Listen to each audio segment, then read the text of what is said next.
Hi, my name is Rob Dunphy, and I'm with GOSKATE.com. Today I'm here to teach you a basic skateboard trick called the pop shove it. The pop shove it should be learned after one has really become comfortable with the ollie. You should be able to get your ollie up at least 1 to 3 inches off the ground. So if you're doing just a small ollie like this, you're really ready to pop shove it. Now to pop shove it, you're going to have a little bit of a different foot placement than you do with the ollie. Instead of your your back foot being centered into the tail of the skateboard, which would be right here, it's going to be farther forward. And then with your front toes will be overlapping this edge of the skateboard. With this, instead of doing a pop, you're going to do a scoop. The difference between a pop and a scoop is in a pop, you're hitting the board straight into the ground, into the center of the board. With a scoop, you're bringing the tail of the board backwards and into the ground or into the air at an angle. So pop straight down, scoop at an angle. So the key to the pop shove it is in the scoop. Actually, all of the work you need to do with a pop shove it is in your scoop. The front foot should just simply be on the front of the board over the bolts. The front foot is going to stay completely steady as you do the pop shove it, and you're going to catch the front of the board. Your foot placement with the front foot should be about at the bottom of these two front bolts, here and here. I prefer to have my front foot slightly angled.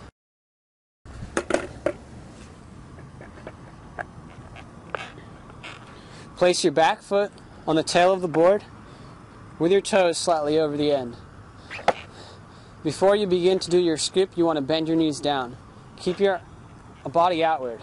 Be sure as you begin to scoop that your body does not turn with the pop shove it. A very common beginner mistake is to have your body turn the opposite way that your board flicks when you do the pop shove it. Now, if your body is beginning to do that, what you can do is you can either hold onto a fence or hold onto a wall until you've mastered keeping your body steady and stable over your skateboard. So when you begin to do the pop shove it, make sure your shoulders aren't to the side of your feet, but your shoulders are directly over each of your feet.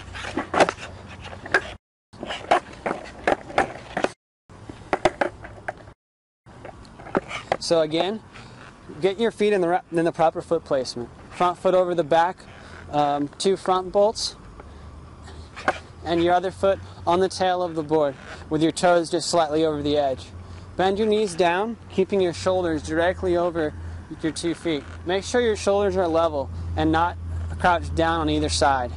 As you bend your knees down, scoop the board back with your back foot, and your front foot's going to stay completely in the same spot. As your board spins, your front foot generally catches the board first. After you master the shove it by standing still, try to do the shove it while you're moving. There's 2 types of ways to shove it. There's just a normal shove it and there's a pop shove it. The difference between a shove it and a pop shove it is a shove it never touches the ground. Your back foot pushes the board into the air, while a pop shove it hits the tail of the board like that and then does the shove it. A pop shove it generally goes higher up into the air because your board has popped off of the ground, while a shove it really just hovers over the ground by a few inches. I recommend learning the shove it first because it's a whole lot easier than learning the pop shove it. You'll have to jump a whole lot higher. So do the shove it first, and once you've got your ollies up and become more comfortable with the shove it's, then you can try the pop shove it. Some of the common mistakes with the pop shove it are landing it with 1 foot. I'll show you better like this. When you land it with 1 foot, there's a couple of problems that are happening. Number 1 is that you don't have enough confidence to get up in the air long enough to have the board turn around on you. So jump a little bit higher next time when you do the pop shove it. Also, when your board is in the air, you want to be looking down. And you want to make sure that your feet are coming over the bolts. And you want to be aiming for those bolts as it's in the air. if you're not aiming for the bolts and just aimlessly whipping your board around, yeah, it's going to be pretty difficult to catch. So shove it is a pretty consistent trick that you can do once you get it down. It's not a very difficult trick. Some people then move on to kick flips and heel flips. Now those are difficult tricks to land every try. But once you learn how to do the shove it, you can pretty much do it every try no matter what.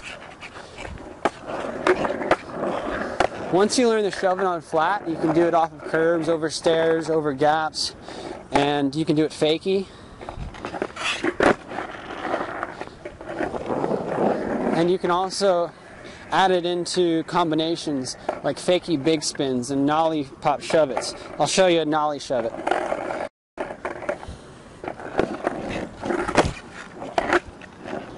And I'll show you a fakie shove it. So the difference between nollie and fakie is nollie is you're going in your regular direction. So if you're pushing, you come off the nose, that's a nollie shove it. If you push yourself backwards, that's fakie. For a lot of people, fakie is a whole lot easier to learn as you're getting started on a skateboard. Nollie takes a little bit more practice and time and confidence to get down. You get used to pushing and kicking with your opposite foot. It's almost like doing a switch shove it. So watch this video again, especially the first part where I described the foot placement of it, and get down your timing for the shove it.